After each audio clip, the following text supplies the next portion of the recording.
Welcome to the Leo. YCP అధికారంలోకి వచ్చిన దగ్గర నుంచి కూడా అనేక దేవాలయాల పైన దాడులు జరిగాయి, మనందరికీ తెలుసు. రాముడి విగ్రహం తలపాదలు కొట్టారు, అలాగే రథాన్ని తగలబెట్టారు, అలాగే అనేక చోట్ల ఆంజనేయ స్వామి చెయ్యి ఎరగొట్టారు ఒక చోట. ఇలా ఒకటి కాదు రెండు కాదు అనేక దేవాలయాల మీద దాడులు జరిగాయి, మనందరికీ తెలుసు. ఆ ఘటనలు ఇంకా ఎవరూ మర్చిపోలేదు. అయితే ఇప్పుడు బరి తెగించి ఏకంగా గుడిలో పూజారులపై కూడా వైసీపీ నేతలు దాడులకు దిగబడుతున్నారు. అది కూడా అకారణంగా. సాధారణంగా మనం గుడికి వెళ్తే ఇద్దరికి నమస్కారం పెడతాం. ఒకటి గుడిలో ఉన్నటువంటి దేవుడికి పెడతాం, రెండోది ఆ పూజారికి పెడతాం. ఎందుకంటే దేవుడికి అత్యంత దగ్గరగా ఉండి సేవ చేసే వ్యక్తి కాబట్టి ఆయన ఆశీస్సులు ఇచ్చినా కానీ దేవుడు ఆశీస్సులతో సమానంగా మనం భావిస్తాం కాబట్టి ఆయన కాళ్ళకి నమస్కారం చేసుకుంటాం, ఆయనకు కూడా నమస్కారం పెడతాం. అలాంటి పూజారులపై కూడా గర్భగుడిలోనే చెయ్యి చేసుకున్న ఘటన నిన్న కాకినాడ నగరంలో అయితే చోటు చేసుకుంది. భక్తులందరూ చూస్తుండగానే వైసీపీ నేత మిరియాల చంద్రరావు అనే ఒక వ్యక్తి అకారణంగా ఆ గర్భగుడిలో పూజలు చేస్తున్నటువంటి ముగ్గురు పూజారులపై, ఒకరు కాదు ఇద్దరు కాదు, అడ్డుకోవడానికి వచ్చిన మరొక వ్యక్తి, మొత్తం ముగ్గురు పూజారుల మీద కూడా అకారణంగా దాడి చేశాడు. ఏంటి కారణం అంటే నిన్న సాధారణంగానే సోమవారం నాడు ఆ భక్తుల రద్దీ కొంచెం ఎక్కువగా ఉంటుంది శివాలయంలో. అలాగే మా కార్పొరేటర్ కూడా వెళ్ళాడు. అయితే ఈయన పూజ సామాగ్రిని తీసుకున్నాడు. ఆ సాయి అనే ఒక పూజారి ఆ పూజ చేస్తున్న సమయంలో ఈయనిచ్చిన పాలు శివుడి మీద సరిగ్గా పోయలేదట. ఆ ఉద్దేశంతో ఆగ్రహంతో దాడి చేశారు. ఇదే సమయంలో ఆ ప్రసాదం ఇస్తున్నటువంటి సత్యనారాయణ అనే మరొక పూజారి వస్తే ఆయన మీద కూడా అందరితో కలిపి నాకు ప్రసాదం నువ్వు ఇస్తావా అని చెప్పి ఆయన మీద కూడా దాడి చేశాడంట. ఇంతలో ఈ కేకలు వేయటంతో భక్తులు ఆళ్ళు దాడి జరుగుతుంటే కేకలు వేయటంతో పక్క గుడిలో ఉన్నటువంటి పక్కనే పూజ చేస్తున్నటువంటి వేరొక పూజారి కూడా పరుగున వస్తే అడ్డుకునే ప్రయత్నం చేస్తే ఆయన్ని కూడా కొట్టాడట.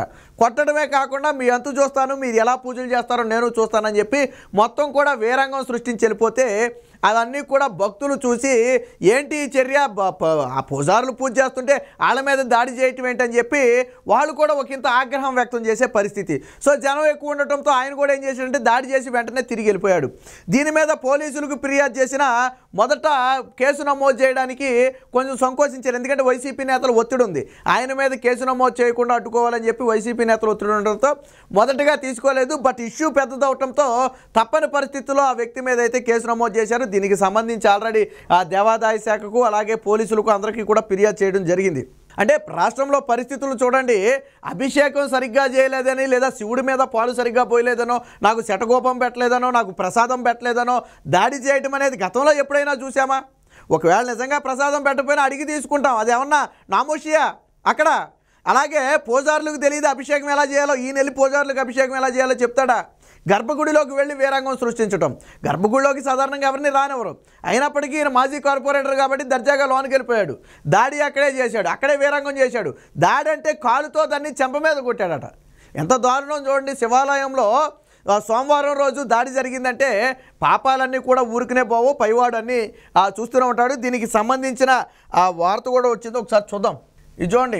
శివ ఈ దారుణం కనవా, గుడిలోనే అర్చకులను కాలితో తన్ని దవడపై కొట్టిన వైసీపీ నేత. అభిషేకం సరిగ్గా చేయలేదని మాజీ కార్పొరేటర్ ఆగ్రహం, గుడిలోనే భూతు పురాణం. అధికార పార్టీ నేతలకు ఇచ్చే గౌరవం ఇదేనా అంటూ దూషణలు. కాకినాడలోని శివాలయంలో దారుణం. అధికార పార్టీ నేతలకైతే స్పెషల్గా ఏముంటాయి నాకు అర్థం కాలేదు. నువ్వు ఒక మాజీ కార్పొరేటర్వి, మహా అయితే నమస్కారం అండి అని చెప్తారు వచ్చినప్పుడు. అంతకు మించి నీకు చేసేది ఏముంటుంది? దేవుడి ముందు అధికార పార్టీ అయినా, ప్రతిపక్ష పార్టీ అయినా, ప్రజలైనా, అపర కోటీశ్వరుడైనా ఎవరైనా ఒకటే కదా. కనీసం ఆ విషయం తెలియాలి కదా. మహా అయితే నువ్వు లైన్లో నుంచోకుండా ఒక అడుగు ముందు వెళ్ళగలుగుతావేమో, అంతకు మించి ఏముంటుంది నీకు?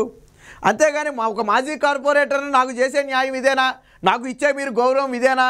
గుడి ఏమన్నా మీ తాతలు కట్టించారా? లేకపోతే నువ్వు గుడి కట్టించుకుని దాంట్లో నీ సొంత డబ్బులతో అర్చకులను పెట్టుకుని అప్పుడు నీ ఇష్టం వచ్చిన వీరంగం చేయి. అంతేగాని నువ్వు ప్రజలందరూ వెళ్ళే గుడికి వెళ్ళిపోయి ఇష్టం వచ్చినట్టు వీరంగం చేస్తే అక్కడ ఏమైనా రీజన్ ఉందా? అభిషేకం చేయలేదని కొడతావా, కాలుతో దంతావా? అంతకంటే మహాపాపం ఉంటుందా? శివాలయంలో పూజారిని నువ్వు కాలుతో దన్నావంటే ఆ శివుడిని కాలుతో దన్నినట్టే. శివాలయంలో పూజారిని కొట్టావంటే ఆ శివుడిని కొట్టినట్టే నువ్వు. అంతకంటే మహాపాపం ఉండదేక. కర్మ అనేది ఖచ్చితంగా అనుభవిస్తారు. ఆల్రెడీ అనుభవించే వాళ్ళందరూ అనుభవించారు, ఖచ్చితంగా అనుభవిస్తావు. ఆ అహంకారం చూడండి. మాజీ కార్పొరేటర్ అయితే ఏం కావాలి? మాజీ కార్పొరేటర్కి ఏం తెచ్చేవాలి మాజీ కార్పొరేటర్కి? అంటే వంగి వంగి సలాములు చేసి వాళ్ళ కాళ్ళకి నమస్కారాలు చేయాలా పూజారులు వెళ్ళిపోయి? లేకపోతే వాళ్ళు వచ్చినప్పుడు గుడి మొత్తం ఖాళీ చేసేసి వాళ్ళనే కూర్చోబెట్టి పూజలు చేయాలా? అంటే ఇతరులు ఎవరు పూజ చేసుకోకూడదా? అధికారంలో ఉన్నామనే మదం ఎలా ఉందంటే ఈరోజు పూజారుల మీద దాడి చేసేదాకా వచ్చింది. నిన్న మొన్నటి వరకు పాపం మాట్లాడలేని ఆ విగ్రహాల మీద దాడి చేశారు, ఈరోజు మాట్లాడే ఆ పూజారుల మీద దాడి చేశారు. గతంలో కూడా అనేక సందర్భాల్లో పూజారులను వేధించి హింసించిన ఘటనలు కూడా చాలా ఉన్నాయి. కానీ వైసీపీ నేతలు ఇంత దారుణంగా గర్భగుడిలోనే కాలుతో దాన్ని చెంప మీద కొట్టే పరిస్థితి గతంలో ఎక్కడా లేదు. ఖచ్చితంగా దీని మీద కఠిన చర్యలు తీసుకోకపోతే ఇంతకంటే మహాపాపం ఉండదు. మరి పార్టీ ఎలా వ్యవహరిస్తుందో చూద్దాం. వైసీపీ పార్టీ సాక్షాత్తు శివాలయంలోని అర్చకులపై వైకాపా నేత దౌర్జన్యానికి దిగారు. ఒకరిని కాలుతో దన్నారు, దవడపై కొట్టి అసభ్య పదజాలంతో దూషించారు. కాకినాడ నగరం వీధిలోని పురాతన శివాలయంలో భక్తుల సమక్షంలోనే ఆయన దౌర్జన్యానికి పాల్పడ్డాడు. పాల్గొన పౌర్ణమి సోమవారం సందర్భంగా పెద్ద శివాలయంలో భక్తుల రద్దీ ఎక్కువగా ఉంది. అదే సమయంలో మాజీ కార్పొరేటర్ వైకాపా నేత సిరియాల చంద్రరావు ఆలయానికి వచ్చారు. అంతా ఆలయంలోకి వెళ్ళి ఆయన నుంచి పూజా సామాగ్రి తీసుకున్న అర్చకుడు సాయి పూజలో నిమగ్నమయ్యాడు. అయితే తాను తెచ్చిన పాలు శివలింగంపై సరిగ్గా పోయలేదని అధికార పార్టీ నాయకుడికి ఇచ్చే విలువ ఇదేరా అంటూ చంద్రరావు ఆగ్రహంతో ఊగిపోయాడు. సహాయ అర్చకుడు వెంకట సత్యసాయి తోటి భక్తులతో పాటు ఆయనకు ప్రసాదం ఇస్తుండగా కోపోద్రిక్తుడే ఆయన మీద చెంప మీద కొట్టారు. ఏం జరుగుతుందని ప్రశ్నించడంతో నాకే ఎదురు సమాధానం చెప్తావా అని చెప్పి మరొకసారి చెంప మీద కొట్టి తనడం జరిగింది. ఈ మధ్యలో గబగబా పక్క శివాలయం నుంచి పరుగులు పెట్టుకుంటూ పక్క పూజ చేసే మందిరం నుంచి పరుగులు పెట్టుకుంటూ వచ్చి అడ్డుకునే ప్రయత్నం చేస్తే వాళ్ళ మీద దాడి చేశాడు. ఇదేమని భక్తులందరూ గట్టిగా ప్రశ్నించేటప్పటికీ పూజారులను మీ అంతు చూస్తానని చెప్పి అక్కడి నుంచి వెళ్ళిపోయే పరిస్థితి. వాస్తవానికి అక్కడ సీసీ కెమెరాలు ఉన్నాయి, సీసీ కెమెరాలో మొత్తం రికార్డ్ అయిందని చెబుతున్నారు. కానీ సీసీ కెమెరా రికార్డింగ్ బయటకు రాకుండా అధికార పార్టీ నేతలు అడ్డుకుంటున్నారని సమాచారం. ఎందుకంటే కొట్టిన దాడి కరెక్ట్గా సీసీ కెమెరాలో కానీ రికార్డ్ అయ్యి ఉంటే ఖచ్చితంగా శిక్ష అనేది చాలా కఠినంగా ఉంటుంది, ఖచ్చితంగా శిక్ష పడద్ది.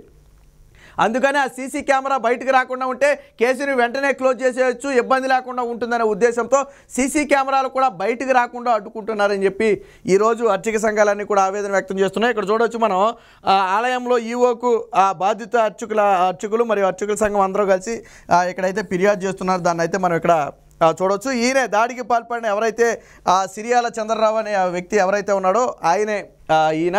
అంటే పరిస్థితులు చూడండి, వైసీపీ అధికార మతం తలకెక్కటం వల్ల వచ్చిన ఇది. వైసీపీ నేతల పాలనలో ఏ వర్గం సుఖ సంతోషాలతో ఏ వర్గం లేదు. చివరికి మనసు ప్రశాంతంగా శివాలయానికి వెళ్ళి పూజ చేసుకునే పరిస్థితి కూడా లేదు. ఇప్పటి వరకు అన్ని వర్గాల ప్రజలు భయపడ్డారు. ఇప్పుడు వైసీపీ నాయకులు వస్తున్నారంటే పూజలు చేసే పూజారులు కూడా భయపడాల్సిన పరిస్థితి. ఎందుకంటే ఎవరు ఏ దాడి చేస్తారో తెలియదు, అధికార మతం నెతికెక్కినప్పుడు ఎలా ప్రవర్తిస్తారో తెలియదు. కాబట్టి ఈరోజు జరిగిన ఘటనను చూసిన తర్వాత రాష్ట్రంలోని పూజారులందరూ కూడా భయపడాల్సిన పరిస్థితి. వైసీపీ నేతల దగ్గరికి వస్తున్నారంటే ఏం దాడి చేస్తారో అని భయపడాల్సిన పరిస్థితి ఈరోజు రావడం జరిగింది. ఆల్రెడీ ఎన్నికలు కూడా అమల్లోకి వచ్చేసిన తర్వాత కూడా ఈ స్థాయిలో దౌర్జన్యాలు వీరంగాలు సృష్టించారు అంటే పరిస్థితులు ఎంత దారుణంగా ఉన్నాయో అర్థమవుతుంది. ఏది ఏమైనప్పటికీ కూడా నిన్న అర్చకుల పైన జరిగిన ఈ తీవ్రమైన దాడిని ఖండిస్తున్నాం. ఖచ్చితంగా దీని మీద సంబంధిత వ్యక్తులు ఎవరైతే ఈ సిరియాల చంద్రరావు అనే వ్యక్తి ఉన్నాడో ఆయన మీద కఠినంగా చర్యలు తీసుకోవాలి. తూతూ మంత్రంగా గన వదిలేసే పరిస్థితి ఉంటే ఖచ్చితంగా ఇది బ్రాహ్మణ సమాజం మొత్తాన్ని, అర్చకుల మొత్తాన్ని కూడా అవమానించినట్టే. ఒకసారి దాడి జరిగిన వ్యక్తిని కఠినంగా శిక్షిస్తేనే మరొకసారి అలాంటి పని చేయాలంటే వేరొకడు కూడా భయపడతాడు. సామాన్య ప్రజలకు లేని కొత్తవేమీ కూడా వైసీపీ నేతలకు ఏమీ రావు కదా. దేవుడి ముందు అందరూ సమానమే, న్యాయస్థానం ముందు అందరూ సమానమనే ఇంగిత జ్ఞానం కూడా తెలియని ఇలాంటి వాళ్ళు ఉండటం వల్ల ఈరోజు ఈ పరిస్థితి వచ్చింది. ఏది ఏమైనప్పటికీ పోలీసులు తక్షణమే తనని అదుపులోకి తీసుకుని వెంటనే జైలుకు పంపాలి. జరిగిన దాడికి అదే వ్యక్తితో ఈ బ్రాహ్మణుల మొత్తానికి కూడా బహిరంగ క్షమాపణ చెప్పించాలి. లేకపోతే దేవుడి పైన అన్ని చూస్తున్నాం అన్నాడు. అందుకు కర్మ ఫలితం అనేది ఒకటి ఉంటుంది, ఖచ్చితంగా అనుభవిస్తారు.